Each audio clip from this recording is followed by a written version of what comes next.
Yeah, boy, 996 turbo. Are you mad?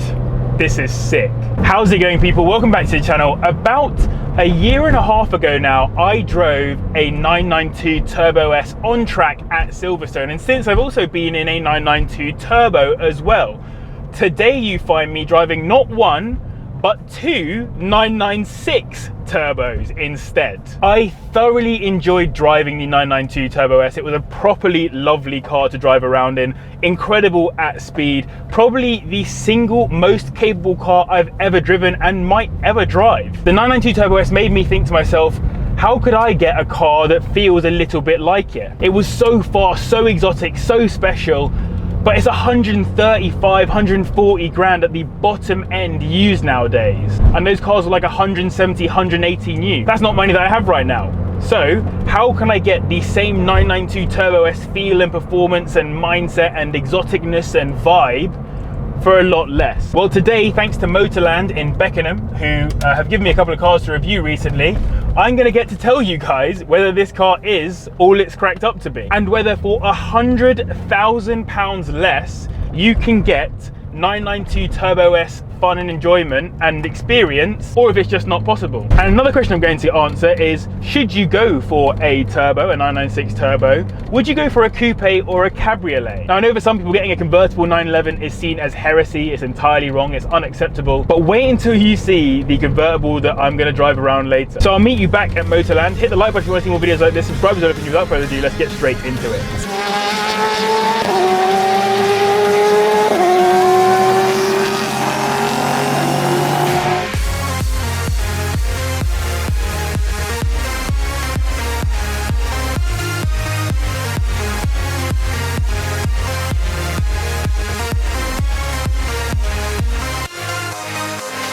And so here we are back at Motorland in Beckenham with the two cars that I am driving today. Now, if you didn't realise, it's obviously in the name, these are 3.6 litre flat six twin turbocharged Metzger engine, which is very important for one major reason: reliability. That's because one of the major downfalls of the 996 generation has been the IMS and RMS bearing failure. The Metzger engine, however, didn't suffer from that, which is excellent news. Now, that Metzger engine makes 420 brake horsepower, taking to 60 in 4.2 seconds. Pretty decent for a car that was released in the year 2000. Now, I do hear the question in the comments, why are you comparing two turbos to a Turbo S? Well, first of all, they're the ones that I can actually drive today. And two, the Turbo S wasn't a majorly different car with the 996 generation. Of the two cars I have here, this one is the closest to a Turbo S in terms of spec. And the Turbo S effectively had something that was called the X50 package on it. Now, the X50 package came with two major differences. One of those was the two larger turbochargers, and one was the larger intercoolers. Outside of that, you got ceramic brakes and that kind of stuff as well. But you could spec that X50 package onto the Turbo. You didn't need to buy a Turbo S to have that. And all that together only actually increased the power by 24 brake horsepower. But I would say there are still major similarities between these two cars and the new Turbo or Turbo S you see out on the roads today. They still have the wider wheel arches, the all-wheel drive, the massive air intakes on the rear that are obviously enabled by those wider wheel arches. Let's not forget the massive fixed rear spoiler on these as well that you get on the modern day Turbos and Turbo S's too. And honestly, to my eyes, these look just as exotic as a 992 Turbo or Turbo S. Now, I can appreciate for the Porsche purists out there, this car was very controversial on release. It lost the typical 911 air cooling in favor of water cooling. But probably the biggest difference you'll find would be around the front end, these headlights, the fried egg headlights as they are so called. That was in line with the 911 GT1 race car, but on release people didn't really like it very much. Only other thing to really mention, I suppose, is the interior on these. This one, I love this spec. It's super nice with the grey in there, grey all the way throughout, and like the carpet that you get down there, like this kind of carpet stuff I think is so cool. But I think the person who spec'd this is a man after my own heart, because although I prefer that one's interior colour, this one in here has about as much carbon fibre as you can imagine. Carbon fibre on the doors, on the speakers, on the door sill, on the dashboard, on the center console. Everything is carbon fiber. They've also gone for the sport seats in these versus the comfort seats in those, and they just look insanely aggressive together all in. And the fact they cost 100 grand less than a 992 Turbo S second hand right now, I don't think they're 100 grand less exotic looking. But anyway, less of my nonsense, let's take them out for a drive and I can tell you about each one. And would you rather have a coupe or a convertible? Right, 996 turbo, proper whip we're about to be driving here. Now I need to be dead honest with you guys, this car is not great for city driving, and that's one of the big differences between this and the newer 911s. This car is harsh on these more potholey, bumpy and aggressive roads that you drive around in and around London and other cities. I wouldn't say it's the best car for the job, and that'll be partially age and partially refinement as well, with the newer 911 being that bit more refined. I mean, you can probably tell some of these bumps I'm going over, it's quite aggressive. That's because this is an aggressive car. There's no dumbing down of it, there's no nothing like that. This car is supposed to go fast. That's what it's supposed to do.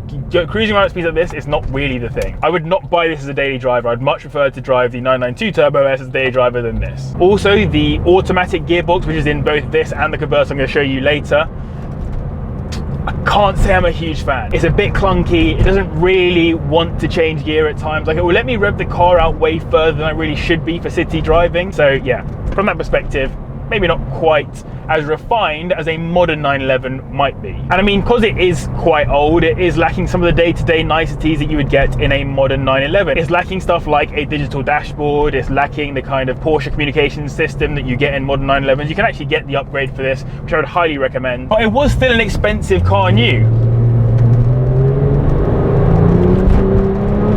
Boy, bro,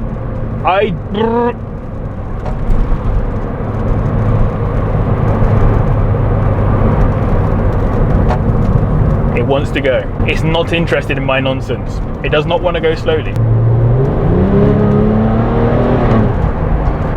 Yeah, come on. Old school power as well. Like, not proper old school. I'm not talking like 80s power. It's 2000s. It's not insanely old. It's 24 years old, this car. Well, this one here, and this one's 22 years old. But yeah, this thing wants to go. But despite the lack of modernity, I love how analog this car feels. This car is from my kind of perfect era of cars, the early to mid 2000s, where cars were just coming out of being super analog in the 80s and 90s, or less so in the 90s, but super analog in the 60s, 70s, 80s and whatever, to being way less analog and much more like modern. They were trying to make these cars more modern, more interesting, but they still had that basic analog feel to them. My biggest gripe with the 992 Turbo S is that I felt like it did everything for me. When I drove it fast, it did everything for me. When I drove it slow, it did everything for me. It made me feel like a hero at all times. This is not doing any of that. I have to do everything in this, and case in point now, when I get a chance to accelerate slightly.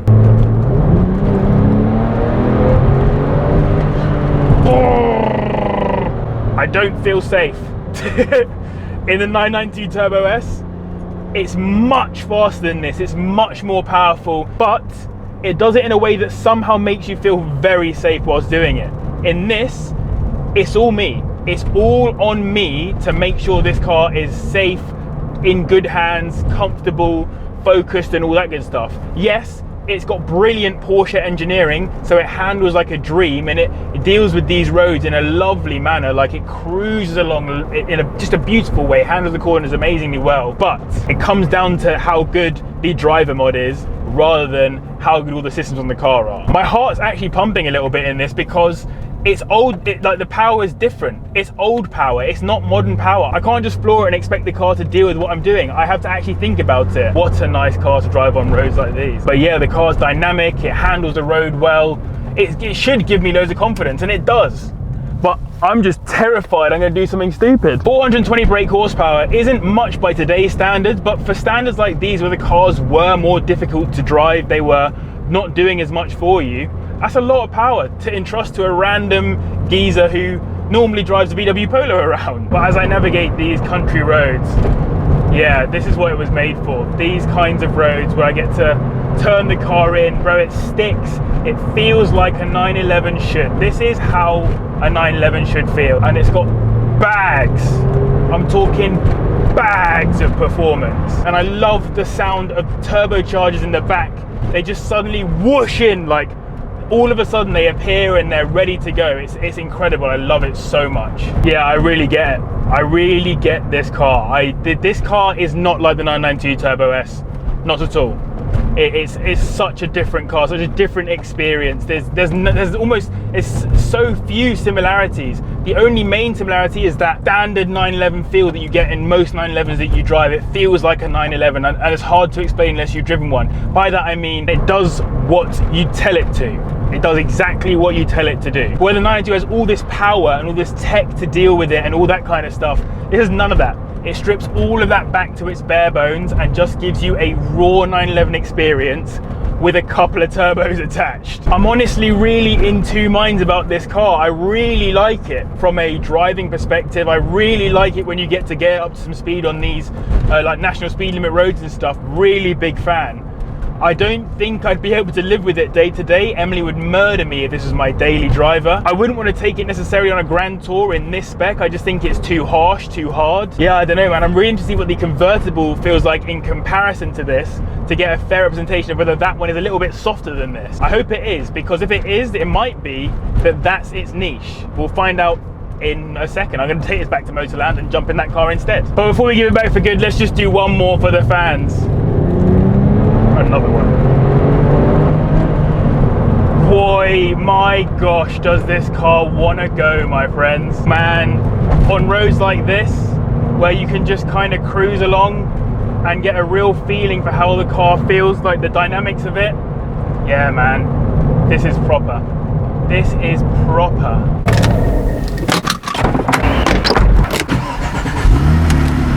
I've never been a huge fan of convertible 911s. It's not really been my thing. In my head, 911s need to be, like they have to be, as aggressive as possible. I want them to be coupe, I want them to be fast, I want them to be basically as GT product as possible. That's the kind of person I am, that's the kind of stuff that I like to drive. I've always thought that the cabriolet on a Porsche is just a little bit too soft, but having just driven that one, I think soft might be exactly what the doctor ordered. And I've only just pulled out of Motorland and I've gone over a few bumps, and this one is much softer. So I know it's obviously got the comfort seats in this as opposed to the sport seat. It's got nice leather and plush materials rather than all of the crazy carbon fiber and all the rest on the other one. But actually, so far, the experience has been quite pleasant. It's handled the bumps much better than the other one. Now, part of that might obviously be age related. This one is 2 to 3 years newer. It's also done way fewer miles, but there are still some constants between the two, i.e. the fact that the gearbox is not my favorite. I'll be real with you. Listen to this. Change. Like, it's crazy. It shouldn't be revving out that much. You should just go up a gear, chill out, blah, blah. If I want to throttle it, then yeah, fine. Do your thing. Be rev high and all the rest of it, but otherwise it just sounds like I can't use a clutch properly. Does it feel different to the coupe at my initial first thoughts? Absolutely, it definitely does. I love driving convertibles, man. I think it is so much fun. I think they're so underrated by a lot of people. Convertibles give you this free air to just enjoy. I've got the whole world around me, and it just feels nice. This one I would absolutely take on a grand tour. The last one I wouldn't, and they're both grand tourers. And why is that? Well, because simply mindset. They're exactly the same car. They are literally both Porsche 911 996 turbos, just that this one makes me feel like I want to be out on some beachfront roads in the Riviera. I was slightly worried that it was going to feel a bit like an expensive Boxster, if that makes any sense, like an expensive 986 Boxster, but actually it doesn't really. There's still a great sense of occasion whilst I'm driving it. It feels like I'm in something way more exotic than a Boxster. It's a completely different experience. Like, I was shouting and screaming in the coupe as I drove it down some fast roads. I don't really feel the need to do that in this. I feel much more like an adult. It's crazy what spec can do. For the exact same car, I'm having two completely different experiences. So you forget the roof even. I'm having two completely different experiences driving them. This is hard for me to say as a big coupe lover when it comes to 911s, but I feel like there's more of a sense of occasion me driving this than there was in the coupe. Oh, and I love the sound. I love the sound from getting all this air around you. This is my first proper convertible 911 experience, and I'll be real with you, I'm enjoying it. Maybe I'm a 50-something-year-old man. So after my initial impressions of the two, which would I have? This one, my lovely wife would be much happier in, I think. It's much more chilled out, much more fun to cruise in. I think it would work better on a day-to-day basis. I'm more of the other one kind of guy. My one problem with this car though is that I feel like with the roof down, it does look pretty sick. Like, especially when you see it drive on the roads, I think it looks really cool.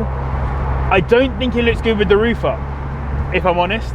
With the actual soft top roof up, I think it just doesn't look great. I'm also not a huge fan of the hard top roof you can put on them. I love the hard top roof on my convertible MX-5, my Mark 1. I think that looks really sick. I don't think it looks that good on these, unfortunately. And when you get out onto roads like this, oh, lovely. You know what, I don't even want to put my foot down. I don't even want to put my foot all the way down, but I'm gonna. Yeah, honestly, it's just a different experience. In the other car, I wanted to send it. I wanted to just go. The power delivery was aggressive and all the rest, and I was trying to make the most of it. In this, I don't want to do that. I'm happy to cruise.